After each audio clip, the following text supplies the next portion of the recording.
I am pleased to announce that our luncheon speakers are Todd Wilkinson and Mark Fiji, and they'll provide a thought-provoking conversation on what makes Montana, Montana.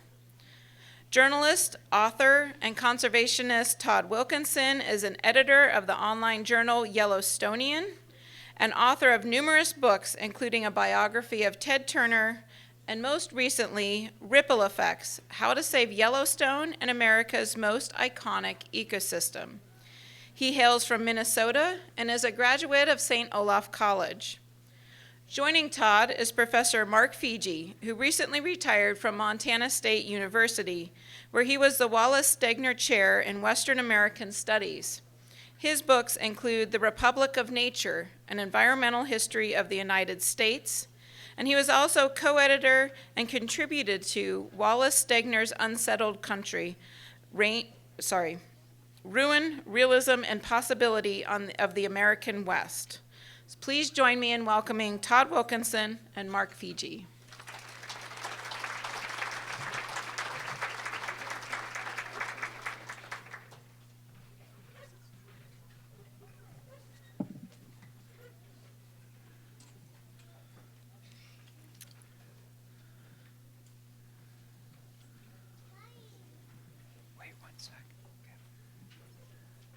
Hello, everybody.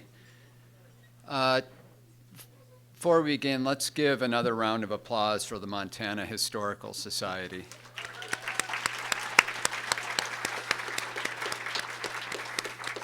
This is one club to which we all want to belong. How many of you saw Yellowstone or the spin-off 1923 or the earlier one? Okay, great.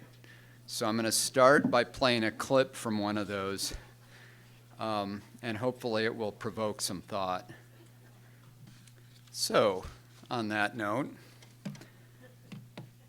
I'd like to begin by posing a query to all of you. Is the description of history as presented by the fictional rancher Jacob Dutton, played by actor Harrison Ford, whose lines were written by Taylor Sheridan and colleagues, who are offering us a perspective of history informed by Montana and the West, is it accurate?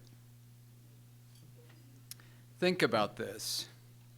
Is it our destiny in this state to be conquered by and then buried beneath the will of others in subsequent waves, superimposing their idea of what Montana is upon us? Is that what it is? Of course, I'm humbled and daunted to be standing here before a group of historians. What I wish to do today is cue up, hopefully, a lively discussion with Mark Fiji, who I profoundly admire and respect. And in preparation for that, I'd like you to consider a few thoughts and paradoxes, like the one above. The title of my presentation is What Makes Montana, Montana? But of course, it could also be framed as what kind of Montanans make our state what it is? So I'd like to begin here with a cartoon that was prepared by John Potter, a friend who is a longtime cartoonist for the Billings Gazette. This is a great one. I'll read some of it to you. As a fourth-generation cowpoke, I say, dang, these out-of-staters buying up all the land and whatnot and changing this place. And his native friend says, dude, do you even hear yourself? And then our animals, we always like to have characters in there, reminds me of that one television show, You Mean Yellowstone, right? So this is another favorite cartoon. I like to think we aren't so much anti-science as we are pro-myth.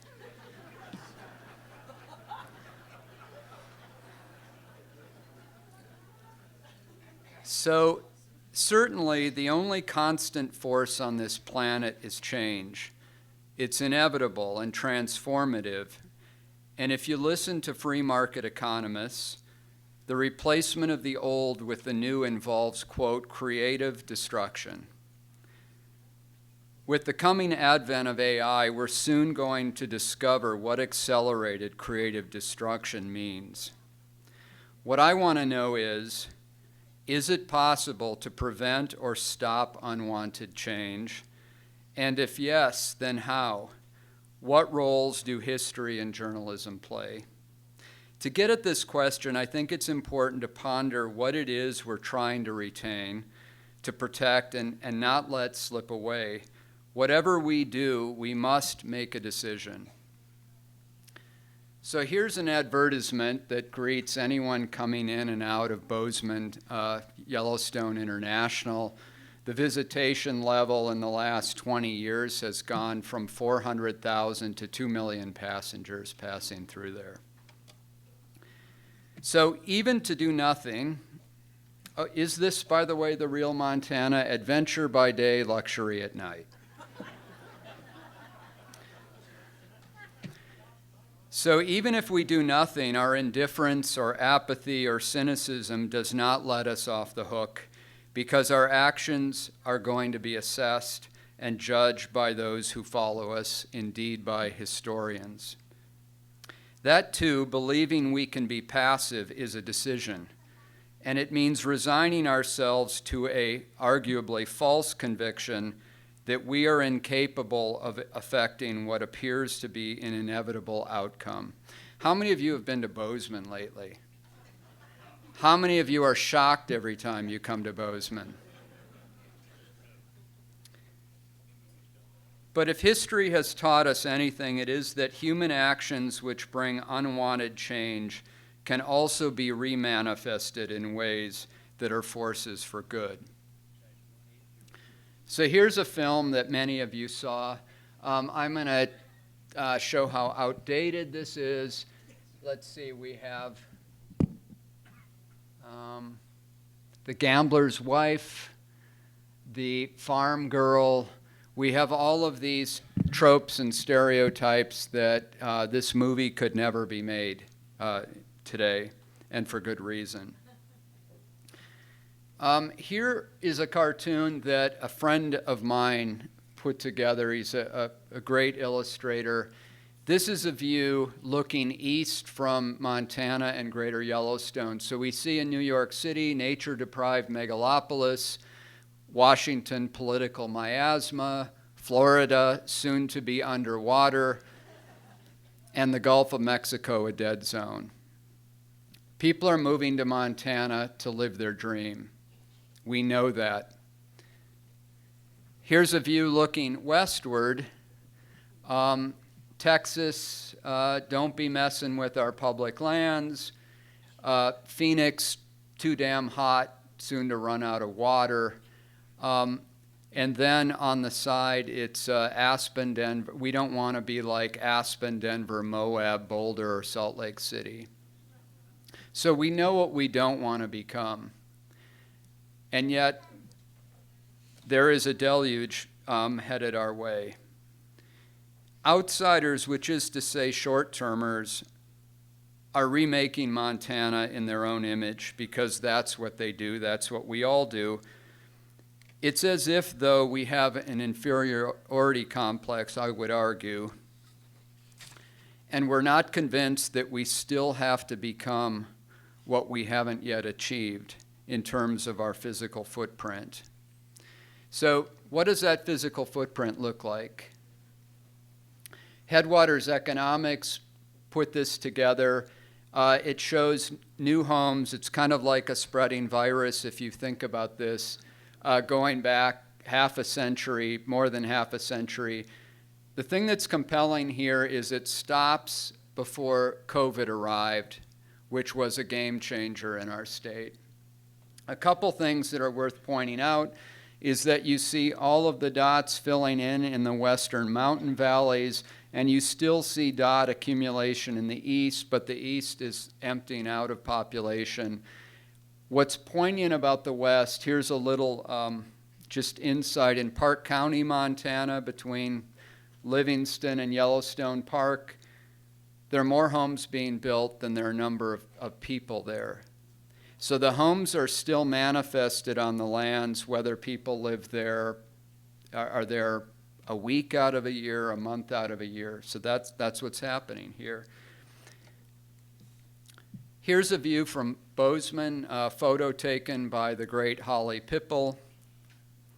So if there are no sideboards in place to tell the purveyors of change that Montanans find unacceptable or not, if Montanans don't say no to unwanted change, then the answer to every proposal for new development is yes.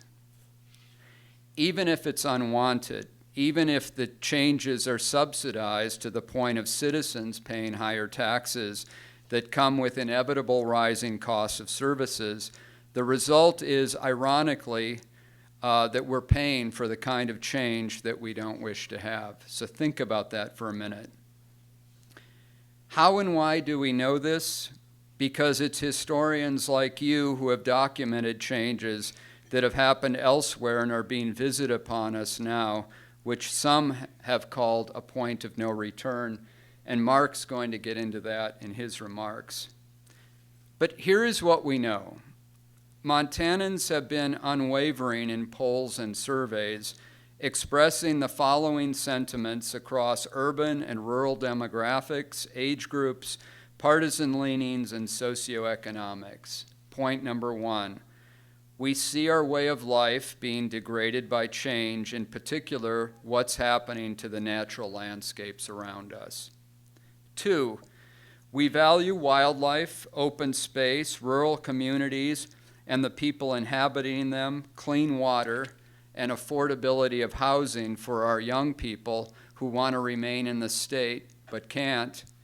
And we see growth impairing the ability of those things to be perpetuated. Three, we think unmanaged, again, this is according to polls, 10 of them at least, we think unmanaged laissez-faire development is a problem that isn't being addressed, and we have a desire for action. Four, no matter what our tribe is, we together value public lands. We see them as part of our democracy, shared legacy, and a vehicle for civic participation. It is, to use a phrase, our commonwealth. Look at the negative yet unifying reaction to Senator Mike Lee's recent attempt to sell off public land. Public lands are a Montana value. They are one of many things that make our state great. All of this gets at the question of what makes Montana a place for Montanans. Not long ago, former Governor Mark Roscoe and I were talking, and we reckoned the fastest way to find a real Montanan is to drive your car into the ditch. Because more likely it will be a real Montanan, not a short-termer or passerby in a souped-up SUV with survivalist gear who stops to help. Or on a back road, she or he will be a person who waves to you when you drive past each other down the road. Have you ever noticed that visitors and new arrivals often don't know what to make of that friendly custom? For many, it takes some getting used to. Here's another Potter cartoon. There are a number of things going on here. The cowpoke says, you know, all these people are just going to end up trashing everything that attracted them here. Hey, cows are better than condos, you hear me? And his native friend says, yeah, Indian tacos are better than tofu. See, we're not so far apart. But the things, among the things there, lots of expressions that we've heard. Welcome to Bozeman. Bozeman seems to have become the rightful punching bag for everybody in our state. So as a writer, I'm supposed to say that journalism represents the first draft of history. But what are the stories that we in the media are not telling, but that get at the soul of Montana? This is my 40th year as a journalist, and what we're not very good at telling are the stories of pure heartbreak, which, unreconciled, have resulted in us being driven apart from each other. So what do I mean by that? Stories that do more than just recite statistics and refer to things in passing reference. As the character Jacob Dutton referenced in the clip, wolves and grizzly bears and droughts and blizzards are not the menace. Rather, they are the proxies for the pain of isolation, pain taking the form of the average age of ranchers and farmers being in their late 60s, working hard their entire lives in the middle of nowhere and feeling abandoned or invalidated when their kids go away and don't come back. Believing they are failures when costs of production soar and pillars of rural communities erode. Among the stories not being told are those featuring voices of people who are yearning to just have someone listen to their plight, but they're too proud and they don't want to be portrayed as victims. As the mountain valleys of western Montana fill in, the only growth barometer that eastern Montanans witness are more tombstones going up in rural cemeteries, outpacing local live birth rates. Meanwhile, in places like Bozeman and Whitefish, and we could add in Jackson Hole, Sun Valley, and other places, there's an abundance of financial resources, with many new arrivals not having to live on making things or contributing to the larger fabric. They have investment income, and among their hardest decisions is choosing how they'll spend their leisure time. Think about that. Will they first notch 100 days at Big Sky skiing or get 100 days casting on a river? These are not existential concerns of average Montanans, especially males who in almost every major demographic category are notching some of the highest per capita rates of suicide in the country. And guess what? A significant majority of people in the Hinters voted for President Trump. I'm not judging anyone. This is the truth. These are people who feel left behind. What makes Montana, Montana? It is the nature of place, I would argue, that makes the people, not the people who make the place. We aren't here by random. We want to be here and we'll scrape just to get by, and when we do it together, there's a sense of honor and dignity in humbly being a part of something bigger than ourselves. We don't need to declare self-importance. This is a Bozeman reference point. We don't need to declare self-importance by building a trophy home 3 times as large as the average dwelling on top of a forested ridgeline in an area that is prone to burn, and then chopping down the trees and expecting the federal government to bail us out of an unwise decision.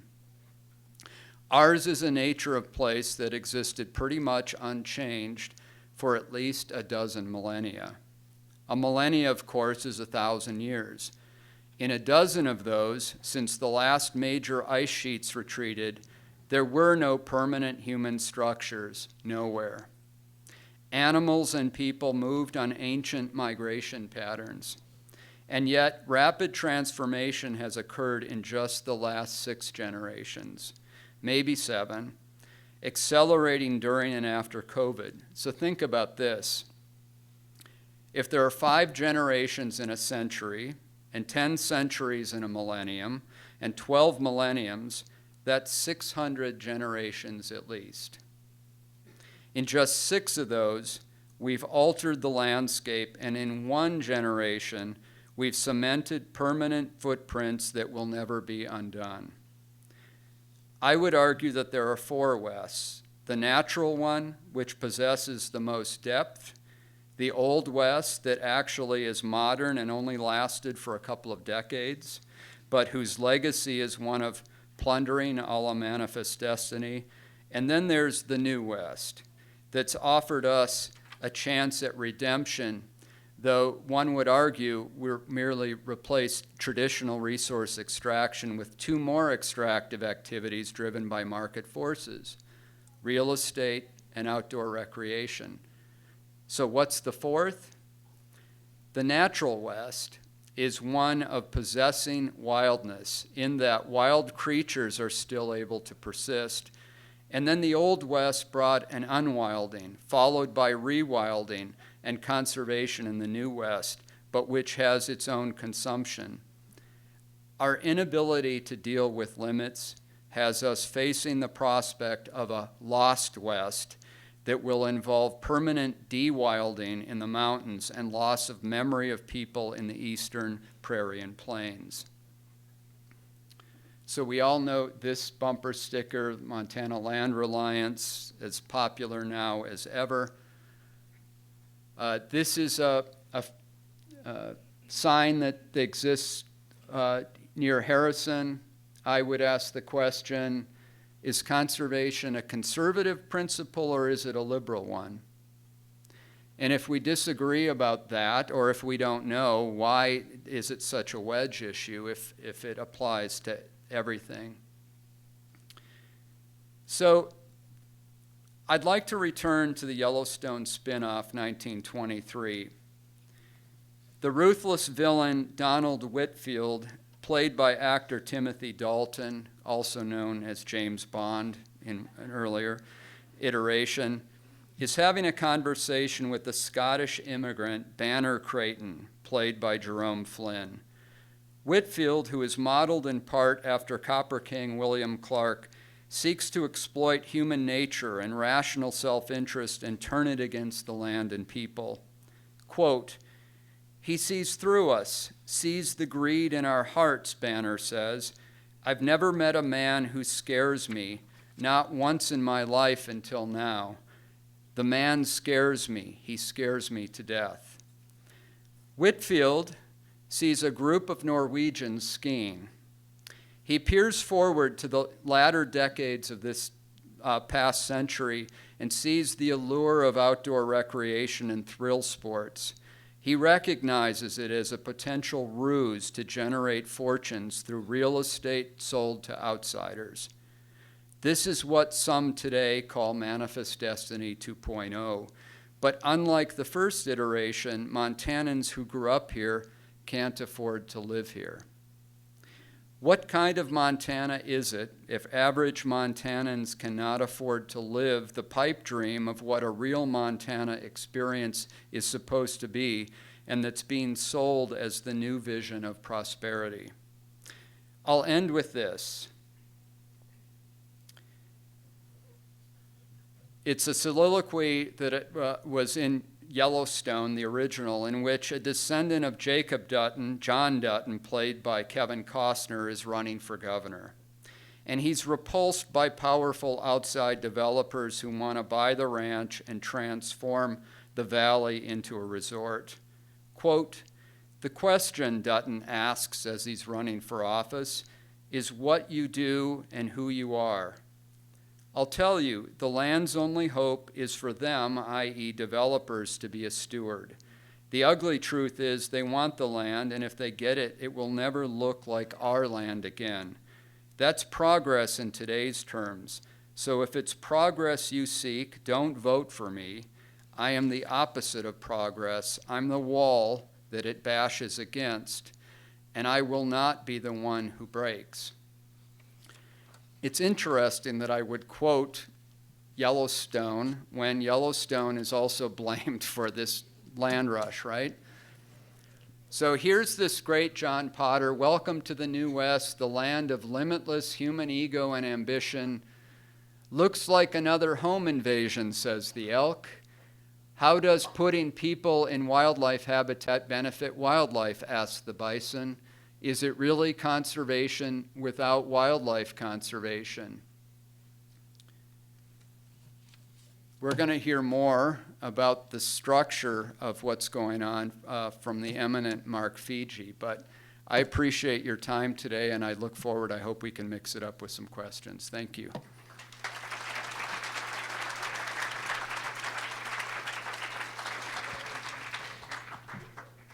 Thank you, Todd. And this is a conversation that Todd and I have been having for quite some time now as we wrestle with what the changes that have been sweeping through Montana mean and how do we think about it, what do we do about it. And sometimes the conversation between me and Todd extends out to pick up my colleague and spouse, Janet Orr, whether she likes it or not. She's made complicit in this conversation.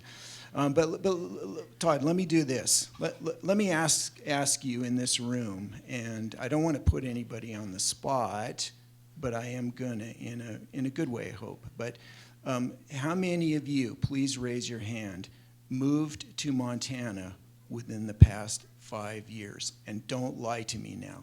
Hold those hands up high. Okay, a relative few. And you know what? All honor to those of you who have moved here, because you cared enough to come to the Montana Historical Annual Convention and learn something about the state and its history. You saw something wonderful here. There's some quality to the wonderful that you noticed, and you wanted to come here and find out more about it. And now what you're learning is that Montana, there was a Montana before Montana, and that was a native Montana. And we are on that native land. And those native people are still here, and they are part of the mix of this story. But let me offer a reflection. It's somewhat personal. It's impressionistic, and it's somewhat it's also informed by my work as a scholar and a teacher. I first came to Montana for any meaningful purposes in 1983. I'm from Washington, but I first came here in 1983, and I believe that I found something wonderful. And I've thought ever since, what is the quality of that wonderful? What is that? And of course, part of it is self-evident. You know, you see that astonishingly, unspeakably beautiful landscape, and it really doesn't need much explanation. But I also began to notice that there was another side to that quality of wonderful. I married into it. The Montana family that I married into was part of that quality of the wonderful. And I've thought ever since, what made that up? What made Montana, Montana? The Montana that I saw, and that the Montana that I believe now we're seeing the last vestiges of it erode away. So the quality of the wonderful that I saw here, that Montana was fairly historically specific, and there's reasons why it developed. There's reasons why it formed. There's reasons why it took shape. And there's a series of events through the 20th century that I believe explain it. And there's characteristics of this human and natural, human and environmental wonderful quality that I saw, and there's some yield to it that we live with today. And this isn't 100% great story where everything's terrific, you know, everybody's good. There's some hard edges to this story. But if you go back to the early 20th century, even to the late 19th century, early 20th century, there's people rushing into Montana. People are coming in here to develop the resources, to build railroads, to develop mines, to settle the land, to create ranches and things like that. There was this huge boom of population that crescendoed in the early 20th century. But then stuff started to happen, and this is very important. By the 1920s, through the 1930s, into the 1940s, the population growth in Montana flattened. It just went total flat, and there were moments when the state lost a lot of people. It was losing population. Not until 1949 did Montana reach its historic high point of population. And I think that's super important. People were leaving. Some of the greatest out-migration from the state was in World War II. Most Western states gained population. The state I was born and grew up in, Washington State, it gained a lot of population because of the wartime effort. Montana lost population. The people who remained oftentimes chose to remain. They could have gone out to California or Oregon or Washington to get those jobs, and they did not. They chose to stick. Wallace Stegner, namesake of the chair that I held, called them stickers. That's a key piece of the wonderful that I think I encountered in 1983. That's a key piece of it, the stickers. They're here. They did a lot of hard work, and it was tough work. Work and struggle in this landscape, in natural resources, extractive and agricultural jobs. The life was not easy, and that's a key piece of it. These people benefited from the New Deal programs of the federal government in the 1930s and onward. Historians talk about a New Deal order, which is this maintenance of those New Deal programs long after the New Deal that started to wrap up even Republicans in those programs and so forth. The World War II and the Cold War efforts were very important. So what I think we started to see in Montana by the 1950s and the 1960s was a particular formation, we'll call it, a social formation. It had political, economic, and cultural characteristics. It was largely white. Yeah, it was largely white. Because one of the things that made it the way it is immigration restriction. Between the First World War and into the 1920s, it stopped the flow of immigrants coming into the country, and those immigration restriction laws were born out of that tremendous amount of economic and social turmoil of the late 19th and early 20th centuries. But a remarkable thing happened because of that restriction. Families started to intermarry.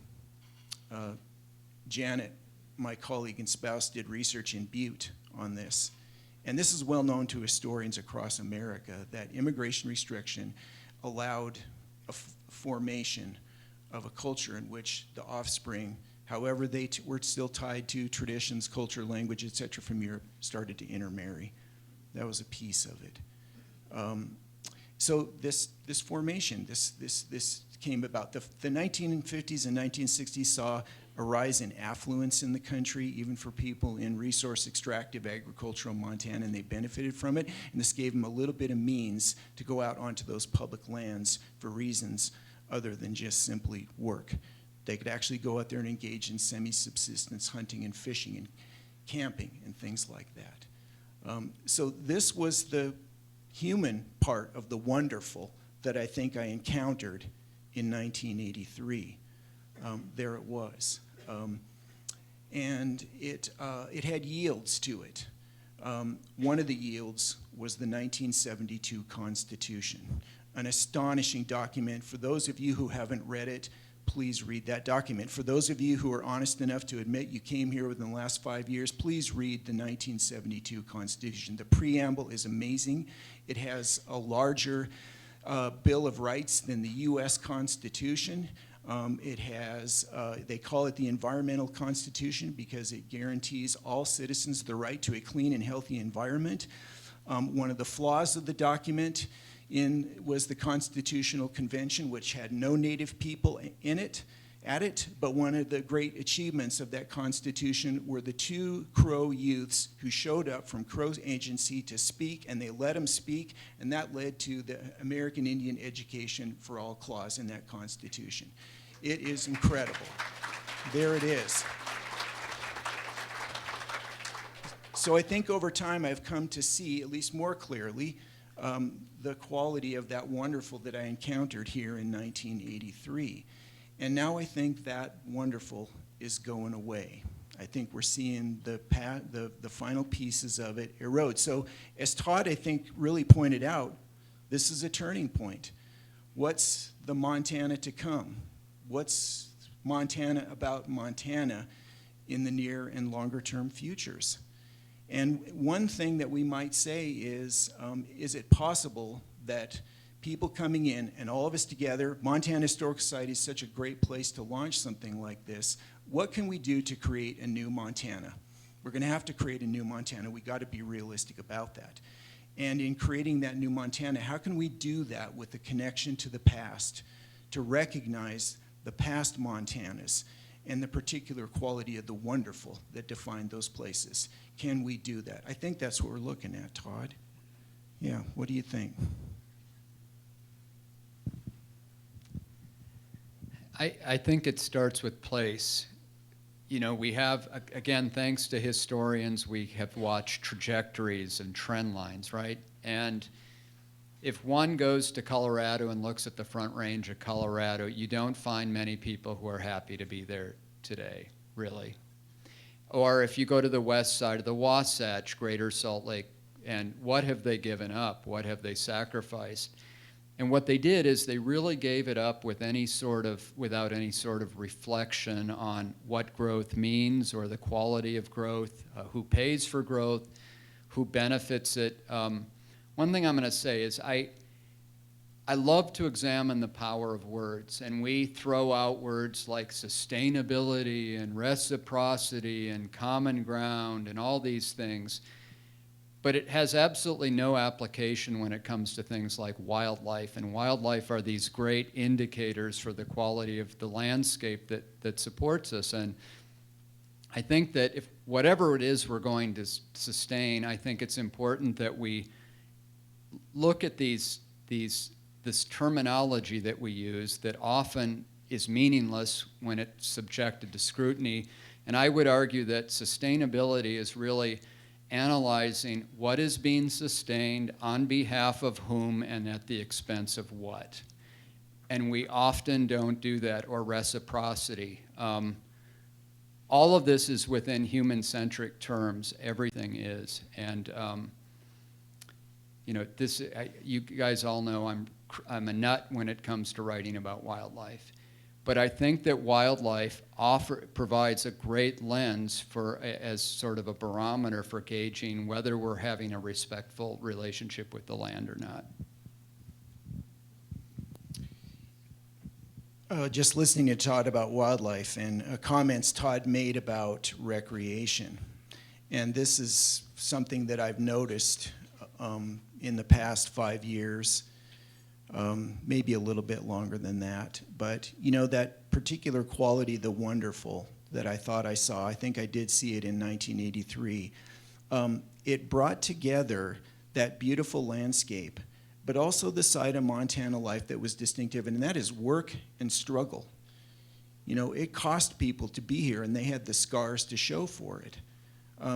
Maybe some of you were here at breakfast, and Martha Cole announced the results of the survey about, the Montana artifacts, and the two finalists were the Charlie Russell painting, which captured the beauty, and then the winner was the dynamite box with the final words of the miner at Smith's Mine, 1943, scrawled out, a final message to his wife and children. It seems to me it's that connection, that juxtaposition between the work and the struggle and the beauty that people are missing. That's what made Montana so wonderful to me. And it's hard. I know that from personal experience. It is hard. And people come here and they think, oh, I'll just come out there and I'll parachute in effect, and I'll go recreate, I'll go ski, I'll climb that peak. I talk to my students at Montana State University about this. I love them. They're wonderful, the best students I've ever had. They're very affluent, and they're recreators. That's how they connect with the natural world. And I'll say, that's great that you summited that peak, or that's great that you went backcountry skiing. But to really know Montana, you got to give something. You got to have some work and struggle in that picture. And those of you who were here when Martha brought that up and she got emotional, I got emotional too. That's it. If you've read Ivan Doig's This House of Sky, that gets at that quality of the wonderful. I think that's something that, how can we retain that? How can we at least retain that in our historical memory, that made Montana, Montana? And for so many Montanans, that was their identity. I didn't take that job out on Puget Sound. I could have made more money, but I didn't. But I love this place. And I had to work my ass off. And I got the scars to show for it, whether it's in Butte or on the ranches, on the railroads, anywhere you go in this state, on the reservations, the small towns, everywhere. I stayed. And there it is. That makes it especially poignant.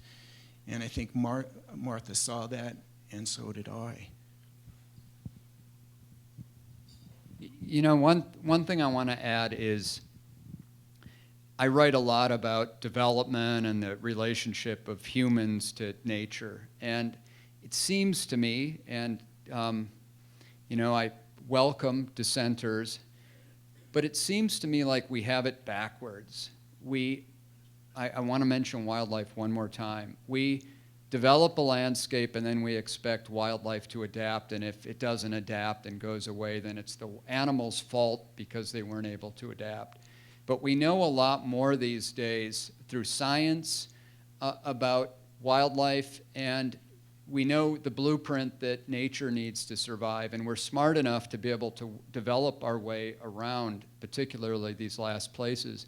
The other thing that I would add is a great friend and mentor was the late Bill Talbot. And Bill said, you know, it would be really great, and maybe this thing exists now. I would love to see it if it does. But to have a map of Montana based on indigenous place names, and often many of the place names were tied to wildlife identity. We didn't, you know, river crossings weren't named after a tribal elder. You didn't have stuff like that. You had it named out of practicality of where animals were. And you know, every oral tradition offers reverence to wildlife. So you think about the 600 generations that goes back to the end of the Pleistocene, and with 7 or 8 recent generations, those 593 generations were all based on reverence for the natural world and for wildlife. And you think about the depth of that experience, and we really have a superficial relationship. And I think that there's a lot that we can learn in that convergence between science and indigenous wisdom. So, you know, part of that particular quality, the wonderful, was the wildlife, right? And I've thought a lot about this. The first public lecture I gave in Bozeman, it was on conservation. And this man came up to me afterward, and he identified himself. He was with a wildlife organization. I think it was the Gallatin Wildlife Association or something like that. But he said, I don't like what you said. And I said, okay, let's talk about that. And it turned out it wasn't what I said, it's what I didn't say. And he made a point to me. He said, here's Montana, this state, and I think what I'm telling you here complicates the picture a little bit, but he said, here's this state that puts so much stock in its wildness, including its wildlife. In some respects, it markets it. But he said, you know, all that wildlife centered on the greater Yellowstone ecosystem, it's constantly running into barriers, fences, it's running into housing development. How much does Montana really care about that? And that really struck me, and I realized that there's inner conflict in this state. You know, there's a tradition that goes back to the gold rush. First in time is first in right. This is mine. Get the hell off. There's another tradition, though, which is the conservation tradition in Montana, which runs very deep. And there it is. So talking to Todd has been very thought-provoking for me. Todd, sometimes I notice that, you know, sometimes you seem to feel battered by what's happening. You know, I've heard Todd give numerous talks like this, and he's trying to reach people. He's trying to do it in a nonpartisan way.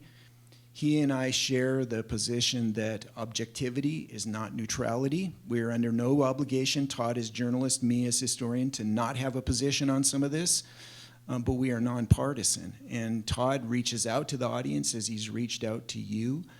And he says it over and over again. Is there capacity there for Montana to change? Is there capacity there for this state and its people to draw on its traditions, its institutions like the Montana Historical Society, to try to steer the course of history? Is that even possible? So I don't know, what do you think, Todd? Is this a good moment to invite questions and comments from everyone? I mean, Todd and I want to extend this. Todd and I think we have some ideas. We don't have all the answers. We can see the problem pretty clearly, and we think you see that problem too, and we think you're bothered by it. But we also would like to think that this has to be a conversation that wraps up as many of us as possible. So we'd like you to offer your thoughts, observations, ask questions in this dialogue. So we have a microphone here, so please raise your hand. We'd like to hear from you. Our aim is to stimulate conversation, not end it. Yes, they're right there. Hello, I'm having a hard time standing today. I've been very busy the last week. My name is Mary Ellen Little Mustache. I am a Blackfeet, Pikanaki, from Browning, Montana, I was born, and my father is from the Apatrasipikani in Canada. So all my life, I've gone back and forth. And when my mother passed away in 2013, and she was the source of my wisdom. And her and my grandmothers, and my father and my grandfathers. And I asked her that one day, how did it affect you in World War I? She was raised in a place called Durham, just west of Browning, Montana. And her answer to me was that they didn't notice any difference. The world was falling apart, but in Durham, it was Napi's world. And it was living the natural life in the best way that we could with our grandmothers. And what they missed was that honey. Just before the World War happened, we had rations, and we were given rations on the reservation. And at that time, they were given these 2-gallon pails of honey, and they would even play mud pies with them. They would be wasteful with the honey, and they didn't appreciate it. But at the time of the war, when there was no sugar, no honey, that was what they missed. Thank you. Thank you. Janet, there's a guy in a ball cap out there.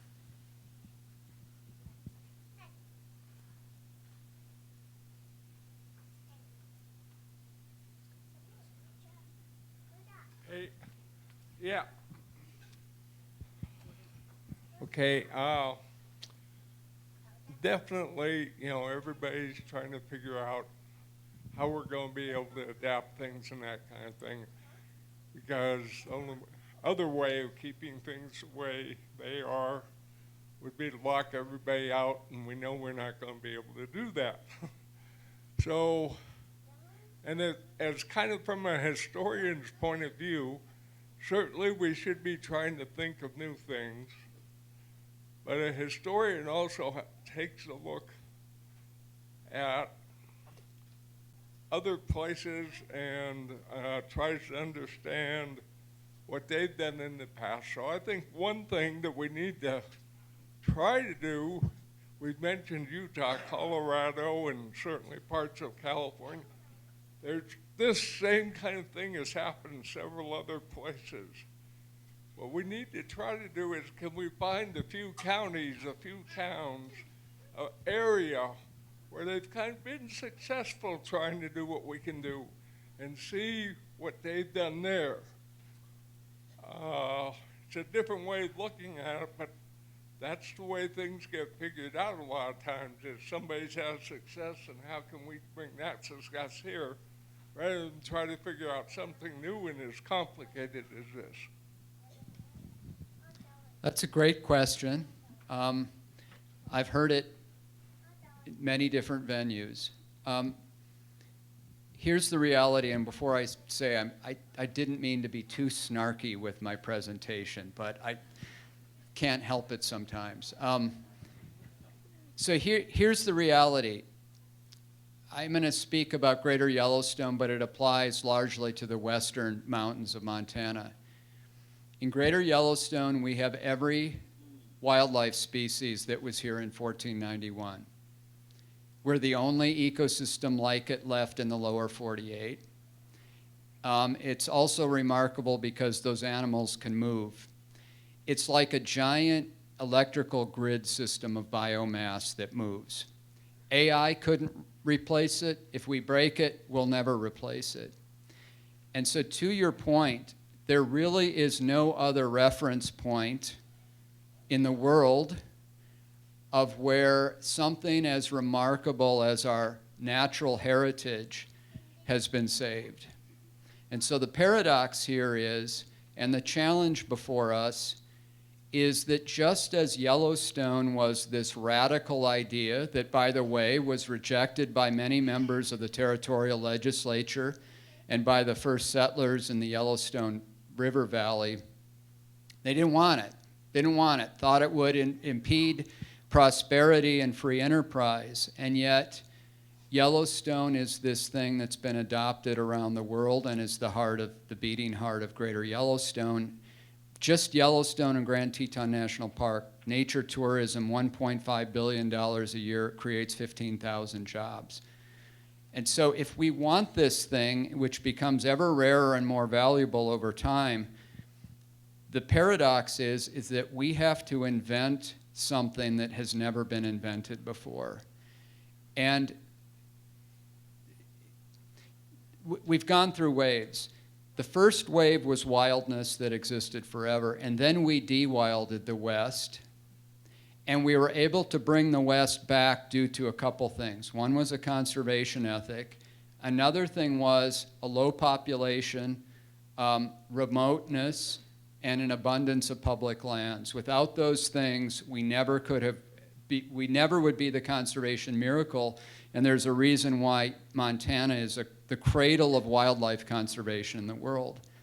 But this time, with residential sprawl, and particularly exurban sprawl, which is pushed up to the edge of our public lands, when the bobber goes down this time, we will not, because we won't have the land base there to accommodate wildlife that need winter range and other kinds of things. So we're really at a point, and I hear you on this. The problem is that no other place still has what we have. And the answer's got to come within. And the reason why I mentioned the polling in my presentation is, it would be far easier as a journalist to just do a referendum in Montana. Does wildlife matter, up or down? And if the citizens said, no, wildlife doesn't matter compared to other things, I would go back to writing about art or other things. But every single public opinion poll, and to draw upon her comments earlier, this notion of self-sacrifice for a higher good, I don't know when it changed, but it's changed. That sort of World War II thinking of we're all going to sacrifice for a greater good. I don't know where that is now, because the sort of prevailing mindset around Bozeman is I need to get out what I can for me in the moment, and defer any sort of sacrifice on this. So I think we're capable of it. We've already done a radical thing in Yellowstone National Park, but it really comes down to, do we have it in us to not follow the model of the mindless model of the Wasatch and the Colorado Rockies?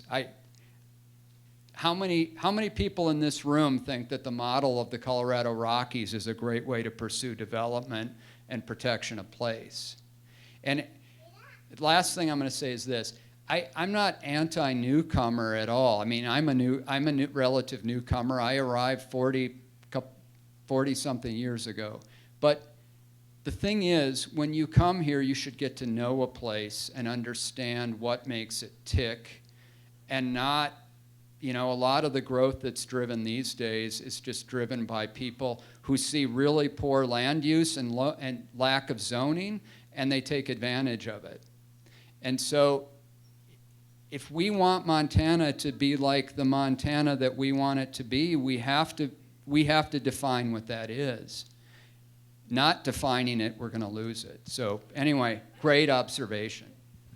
Yeah, just a quick observation, and I wonder if we don't have to look any further than Montana itself. The Confederated Salish Kootenai tribes of Montana are becoming national leaders in how to imagine their landscape, not only as a native landscape, but a landscape of animals.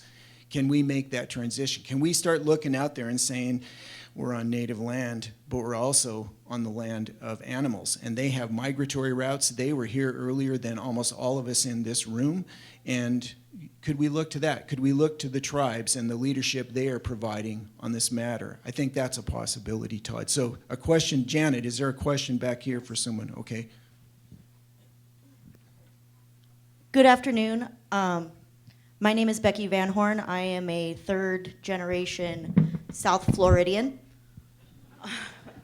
I hail from the great sinking city by the sea near Miami.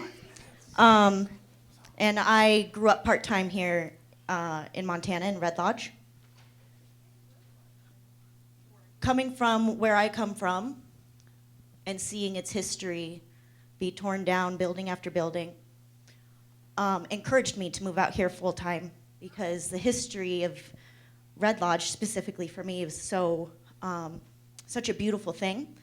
I was not educated here in the state of Montana. I was educated in Florida, but I was an intern in high school at the Carbon County Museum.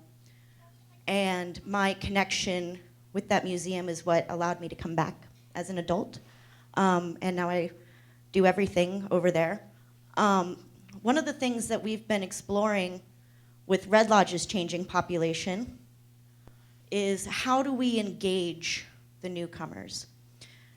Florida is very similar, with an influx of people coming in that don't know the history and don't frankly care. We need to engage people and teach them and educate them about the history and the environmental impacts of recreation, development, overpopulation. There's been a wonderful research done on the amount of nitrates that are going into the rivers based solely off of people's septic tanks. So where we build, where we develop is also very important. And to see my hometown essentially be turned into a condo cave, I would hate to see that happen here in the state, which is part of why I'm so passionate about historical preservation. So how do we connect with the newcomers? How do we give them the tools so that they can be part of the new Montana?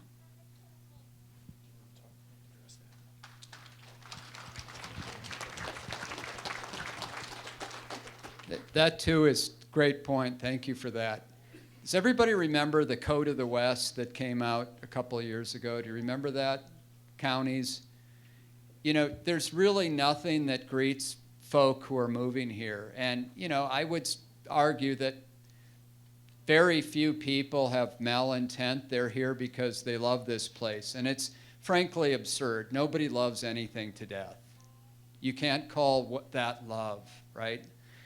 So the thing that comes back to me is, we could do a lot of good and we could incentivize development. We're not going to stop development. Nobody's believing that we are. We're not going to stop capitalism. Nobody's thinking that's a good idea. I wrote a book about Ted Turner, and Ted Turner said two things. Said, one is, if every one of us got up every day, all 8 billion of us on the planet, and we did one more positive thing than we did negative thing for the environment, the collective power of those 8 billion people day in and day out would do something, which is true.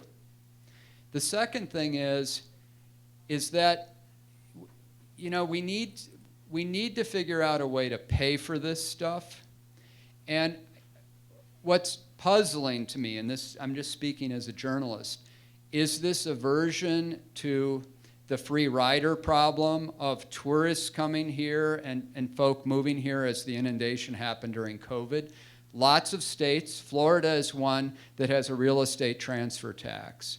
So here's what you could do quickly.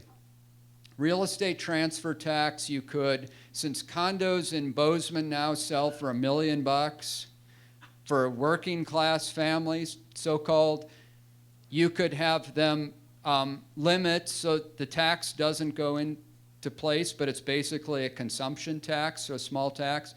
You could raise hundreds of millions of dollars over time with the real estate transfer tax. $12 billion in real estate between Jackson Hole, Big Sky, and Bozeman changed hands in the first 2 years after COVID. So think about that. So what could we do with that? But we're so anti-tax that, you know, other states, even conservative states, have such things. So what you could do is, you could build affordable housing. for people to solve those issues. You could incentivize and keep mom and pop farmers and ranchers on the land and incentivize them conservation.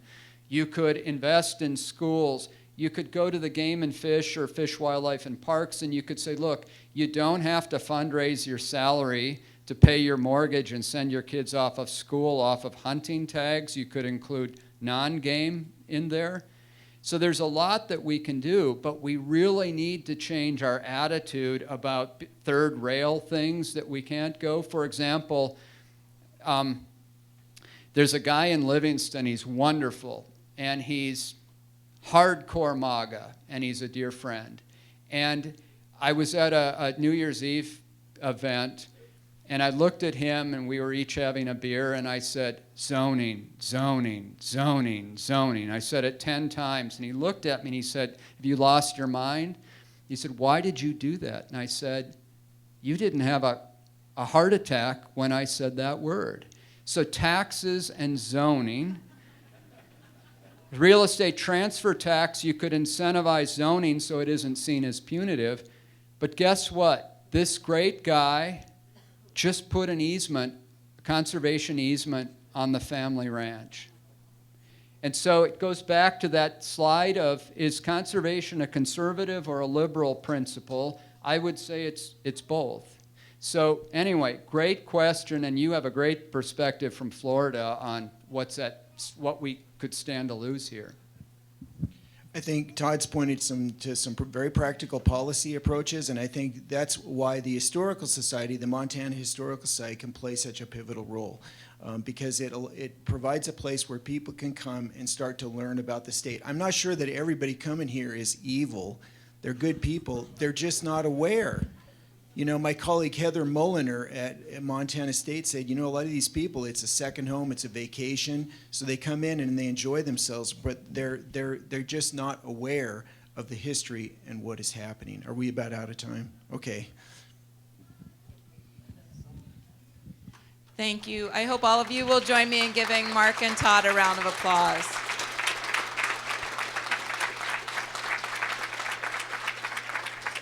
So appreciate you both leading us in that conversation.